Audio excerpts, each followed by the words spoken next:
Hej, tu Sesia, zapraszam Was dzisiaj na omówienie kilku bardzo ciekawych makijaży z ostatnich pokazów Haute Couture.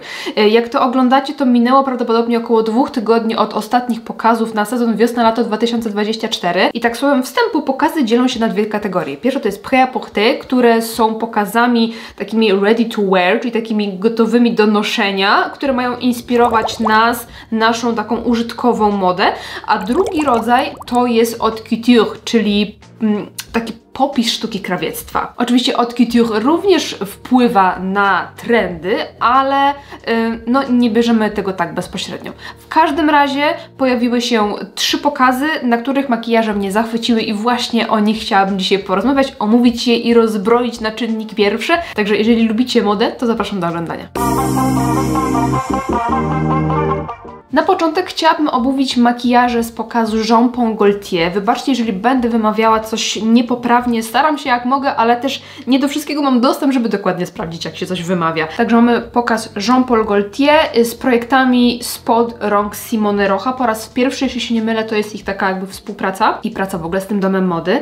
Także mamy tutaj makijaże z kryształkami i wydawałoby się, że to nie jest nic takiego szczególnego i wyjątkowego, bo widzieliśmy już biżuteryjne makijaże z diamencikami, z kryształkami, z dżetami, z cekinami na wielu pokazach. Możecie sobie prześledzić moją playlistę z omawianiem makijaży z pokazów i wiemy, że no, tego typu makijaże się tam pokazywały już niejednokrotnie. Natomiast ten, mam wrażenie, że w pewnym sensie się wyróżnia. Po pierwsze dlatego, że te elementy biżuteryjne pojawiały się zarówno na oczach, jak i na ustach, jak i na brwiach. Nie zawsze w kompilacji wszystkie naraz, aczkolwiek niektóre modelki posiadały również taką kombinację naraz. Przeglądając się bliżej, widzimy, że te kamyczki mają taki kształt, jaki to jest kształt pestki, powiedzmy, że nie są one typowo okrągłe, niektóre owszem, bo tutaj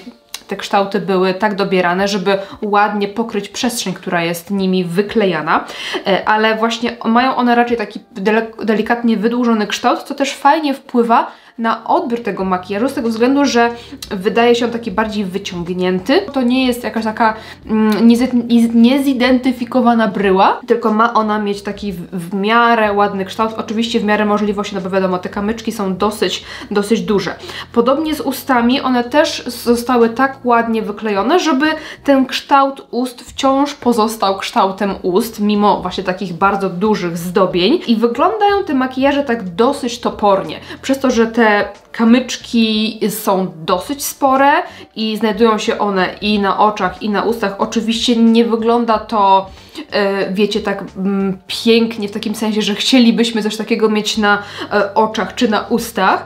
Natomiast przyciąga to zdecydowanie uwagę przez tą swoją toporność, ale dzięki temu, że modelki mają bardzo delikatnie pokrytą skórę, nie mają wytuszowanych rzęs, że reszta makijażu jest taka bardzo bare, taka bardzo delikatna, to wybijają nam się na pierwszy plan te biżuteryjne elementy. Te kryształki mają tworzyć dla nas główny element, który przyciąga naszą uwagę. Oczywiście te kryształki łączą się również z elementami ubioru i one są takim uzupełnieniem tego, co dzieje się w kreacjach. O kreacjach nie będę mówiła, bo po prostu na modzie się nie znam. Natomiast widzimy nawet przy zdjęciach modelek, że gdzieś tam, nie wiem, na ramionczku czy gdzieś tam przy dekolcie widzimy jakieś kamyczki, które właśnie są bardzo podobne do tego, co pojawia się na twarzy, więc mamy przedłużenie tego, co działo się na kreacji, mamy przedłużenie na twarzy. Twórcą tych makijaży był Thomas de Cluyver i te przyklejane elementy miały być inspirowane irlandzkim folklorem. Pozostając w temacie błyszczących elementów, przechodzimy do pokazu Schiaparelli i muszę Wam przyznać, że ten dom mody zawsze robi na mnie wrażenie, jeżeli chodzi o projekty, o wykończenia, o detale. Po prostu ogląda się to z ogromną przyjemnością i z zachwytem. Głównym projektantem tego pokazu był Daniel Roseberry, który inspirował się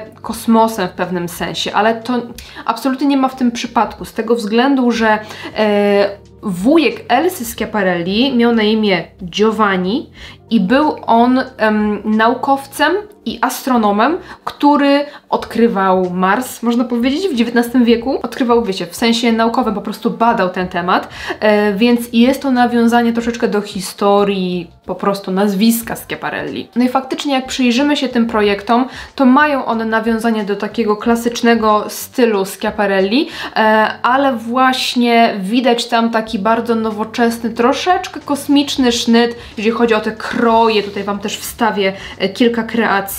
Jeżeli właśnie chodzi o kroje, o wykończenia, no wygląda to naprawdę bardzo, bardzo nowocześnie, bardzo z jednej strony minimalistycznie, jeżeli chodzi o kroje, ale z drugiej strony no nie jest to minimalizm, nie wiem czy wiecie o co mi chodzi, jest to bardzo, bardzo wymowne, bardzo szykowne i bardzo oryginalne. I myślę, że też w nawiązaniu do tej kosmiczności, jeżeli chodzi o makijaże, to widzimy takie bardzo mieniące się cery, takie bardzo nawilżone i to, co pierwsze rzuca się w oczy, to brak brwi. Rozjaśnione, wybielone brwi, czyli trend na bleach brows. Tutaj uważam, że fantastycznie się wpasował, ponieważ dał pole do popisu, jeżeli chodzi o pozostałe elementy makijażu i o kreację. To wszystko bardzo, bardzo fajnie i spójnie wygląda. W związku z tym, że makijaż, jeżeli chodzi o twarz, był bardzo minimalistyczny, to fajnie te brwi tutaj dodały jakby jeszcze więcej tego minimalizmu na cerze, że faktycznie ta błyszcząca buzia z tą rozbieloną brwią dawały taki troszeczkę kosmiczny, alienowaty efekt. Natomiast to, co najbardziej mnie zachwyciło, to element biżuteryjny ucha, a w zasadzie makijaż ucha, ponieważ uszy modelek były jedno ucho, było pokryte w całości jakąś srebrną farbą, czy srebrnym jakimś cieniem, wydaje mi się, że raczej farbą, i zostały one wyklejone właśnie kamyczkami, jakimiś cyrkoniami, które niesamowicie mieniły się w świetle Jupiterów, nawiązanie do kosmosu, wiecie o co chodzi, i tworzyły takie przedłużenie kolczyka, ponieważ zawsze to błyszczące ucho pojawiało się wtedy, kiedy pojawiała się na uchu jakaś bardzo, bardzo chunky, ciężka, wielka biżuteria. Oczywiście te elementy biżuteryjne były przepiękne, te kolczyki bardzo, bardzo misterne, w ciekawych kształtach, wzorach, kolorach. No i to ucho tworzyło tutaj jakby taką całość razem z tym kolczykiem. Moim zdaniem, tak jak przyglądać się z daleka, miałam wrażenie, że w ogóle widzę taką nausznicę w takim kształcie, że to nie jest ucho poobklejane jakimiś tam cyrkoniami, tylko jest to w ogóle jedna wielka nausznica łącznie z tym kolczykiem. I ten element turbo mnie zainspirował, bo rzadko widuje się makijaż ucha. Czasami się on pojawia na pokazach, czy na jakichś, wiecie, sesjach zdjęciowych, ale ucho jest raczej takim elementem trochę pomijanym w makijażu, no bo jest teoretycznie elementem, partią twarzy, ale jednak nie do końca, no nie służy do malowania. A tutaj mamy właśnie bardzo ciekawie to połączone z tym kolczykiem. Uważam, że wygląda to genialnie. Sama będę chciała odtworzyć taki makijaż właśnie z takim uchem, wykleić sobie to ucho. Będzie to misterne, bo ciężko zobaczyć w ogóle w lusterku te głębsze elementy ucha, żeby móc sobie to wszystko wykleić, a na zdjęciach widzimy, że one były naprawdę tutaj głęboko powyklejane, więc nie było żadnych prześwitów skóry, więc dla mnie samej może być ciężko, ale wiecie, zrobię to może po prostu po swojemu. Fakt, że nie mamy dziurek w uszach, więc nie przyczepię sobie takiego pięknego kolczyka, ale coś wymyślę, słuchajcie, może sobie coś przykleję, coś innego, zobaczę. Bardzo chciałabym odtworzyć ten makijaż, no i właśnie ten element biżuteryjnego ucha, który wygląda jak jedna wielka nausznica, totalnie mnie zachwyciły. Te kamyczki na uchu to oczywiście był Swarovski, a twórczynią makijaży była znana nam wszystkim dobrze Pat McGrath. A właśnie nawiązując do Pat McGrath, przechodzimy do ostatniego makijażu, czyli Maison Margiela. I to, co wydarzyło się na tym pokazie, makijaże, które się tam pojawiły, to jest po prostu absolutny szał.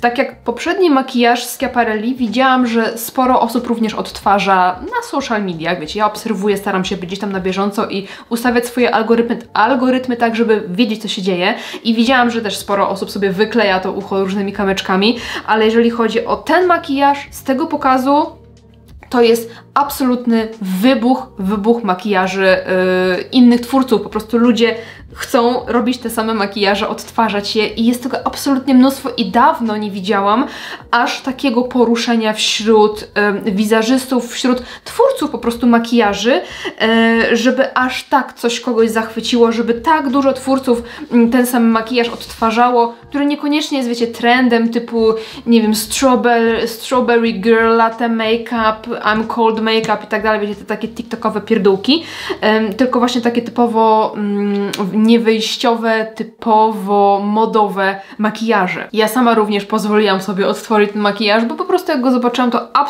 absolutnie zapragnęłam stworzyć coś takiego. Dawno nie czułam się tak zainspirowana. Dlatego tak teraz się tutaj trzęsę i macham rękami, bo po prostu jestem zachwycona tym makijażem. I to, co się pojawiło na tym pokazie, to przede wszystkim efekt porcelanowej, dosłownie porcelanowej skóry. I to ma się nijak do wszystkich trendów błyszczącej cery, które były do tej pory. Czyli jakaś tam glossy skin, dolphin skin, wet skin. Wszystko, co miało dawać efekt nawilżenia, mokrości, wręcz śliskości na twarzy. To jest błysk nijaki w porównaniu do tego, co pojawiło się na pokazie. Maison Margiela. Projektami kreacji zajął się John Galliano i ta współpraca John Galliano i Pat McGrath jest już znana nie po raz pierwszy i gdzieś tam już kilka razy mieli okazję razem współpracować i mówi się o tym, że ich współpraca zawsze doprowadza do wyjątkowych rezultatów, do spektakularnych efektów. To, co działo się na pokazie, to był romantyzm, to była magia, to był storytelling, czyli opowiadanie jakiejś historii poprzez strój, więc miało to naprawdę jakby taki mistyczny efekt. Sam makijaż kojarzy nam się mocno z romantyzmem, z Belle Époque, z takimi żywymi lalkami. Widzimy tutaj bardzo misternie wyskubane brwi i takie bardzo misternie namalowane cieniutkie brwi, które też mają do tej laleczkowatości i do tych lat nawiązywać. Na oczach pojawiały się różne kolory, od takich przytłumionych niebieskości, turkusów, zieleni, po płomieniste pomarańcze, żółcie, subtelne brązy. Na policzkach często pojawiał się żółty róż. Kiedyś też Wam mówiłam o tym trendzie i tutaj właśnie bardzo fajnie on się wpasowuje w ten klimat makijażu. Cera była pokryta wyjątkowo jasnym kolorem, który też miał nawiązywać do tej porcelanowej laleczki. Nie wiem, czy to była biel, ale może taka troszeczkę złamana, bo widzimy, że jest jednak różnica między szyją a twarzą i jest to celowe. Natomiast nie wiem, czy do końca jest to biel. Jeśli chodzi o usta, miały one bardzo często taki odcień takiego zgaszonego, brudnego różu, wpadającego troszeczkę w pomarańcz, ale były też na przykład zielone usta, czy jakieś takie lekko wpadające w jakiś taki brudny brązo, czerń, coś takiego. Mieliśmy oczywiście róż, który przypominał taki róż laleczek, czyli był on umieszczony tutaj na środku policzków. Tak właśnie kojarzą nam się te laleczki takie porcelanowe, że one miały raczej takie płuczki pomalowane. Nie miały tutaj, wiecie, tego modnego, liftingującego konturowania różem, tylko właśnie wyraźnie odcinający się róż na porcelanowej cerze. No i oczywiście to, co wyjątkowo przyciąga uwagę i to, co wyjątkowo wyróżnia ten makijaż, no to błyszczące wykończenie cery. To, co się tutaj wydarzyło na twarzy, to jest prawdopodobnie, aczkolwiek Pat McGrath utrzymuje taki sekret, jak to było wykonane, może to być produkt, który jest tak zwanym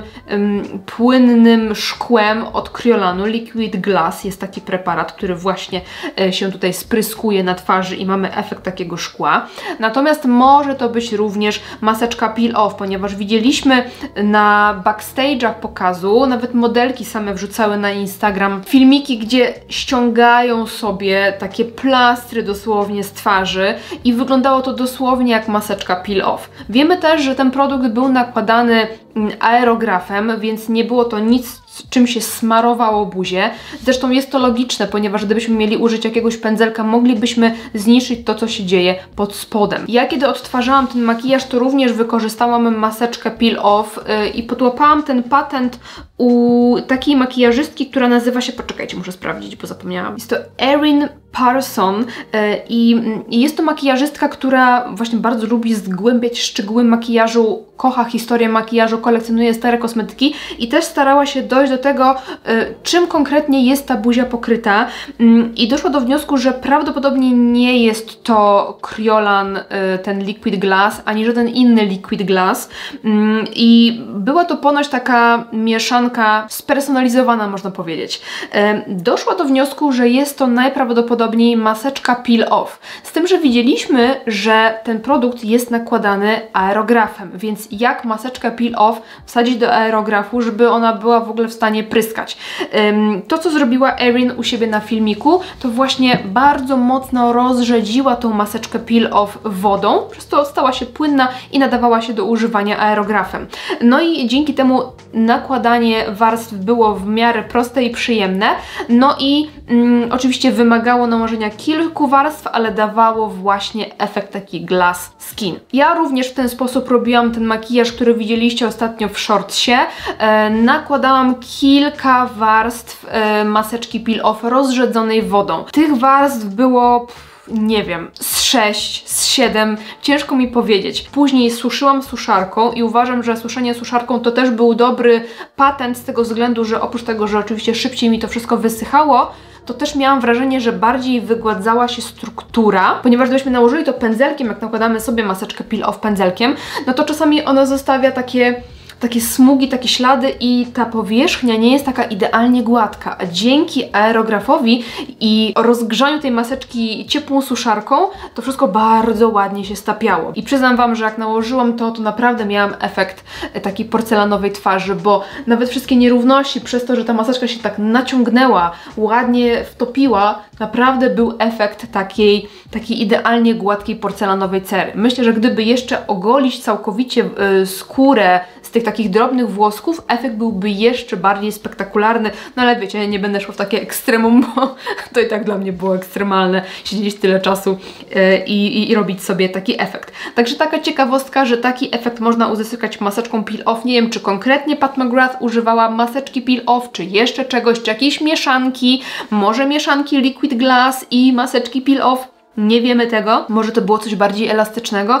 W każdym razie no, modelki nie mogły się za bardzo uśmiechać i gadać w czasie tworzenia. Niemniej stworzyło to tak ogromne poruszenie, że mnóstwo makijażystów ten makijaż odtwarza z rezultatem absolutnie genialnym. Ja sobie pozapisywałam z kilkanaście, jak nie kilkadziesiąt takich makijaży, żeby się po prostu pozachwycać, jak każdy interpretuje na swój sposób ten makijaż.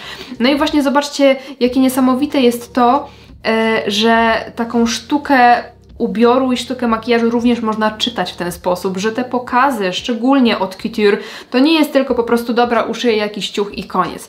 Że za tym kryje się ogromna historia. Ja czytałam oczywiście kilka artykułów, żeby też troszeczkę lepiej poznać tę historię. Jak czytałam o Schiaparelli, o tym kosmosie, co ten wujek tam uczynił. No niesamowite, że to wszystko przekłada się na te projekty. To tak samo zresztą jak ze sztuką, jak z malarstwem na przykład. Jak staniemy i sobie spojrzymy na obraz Picassa, spojrzymy na to, to wydaje nam się, że to są takie bazgroły, ale jak poznamy jakby tą historię, co się kryje za tymi wszystkimi symbolami, w ogóle sztuka jest mega, mega symboliczna i jak zrozumiemy co, z czym, dlaczego, że to czasami nie jest kwestia przypadku albo tego, że mam ochotę tak namalować, tylko to ma jakieś znaczenie, no to po prostu to zyskuje więcej sensu. I podobnie jest z modą, szczególnie od couture. Fajnie jest sobie czasami o tym poczytać, bo uważam, że no po prostu możemy się dzięki temu kształcić również naszą wrażliwość artystyczną, możemy dzięki temu rozwijać. Słuchajcie, bardzo się nagadałam, mam nadzieję, że odcinek Wam się podobał. Ja jestem zachwycona tymi makijażami, jestem ciekawa, jakie Wy macie podejście do takiej sztuki makijażu, sztuki ubioru, sztuki krawiectwa. Także napiszcie mi, co myślicie, jeżeli odcinek Wam się podobał. Będzie mi miło, jak wesprzecie mnie jakimś komentarzem bądź łapką w górę.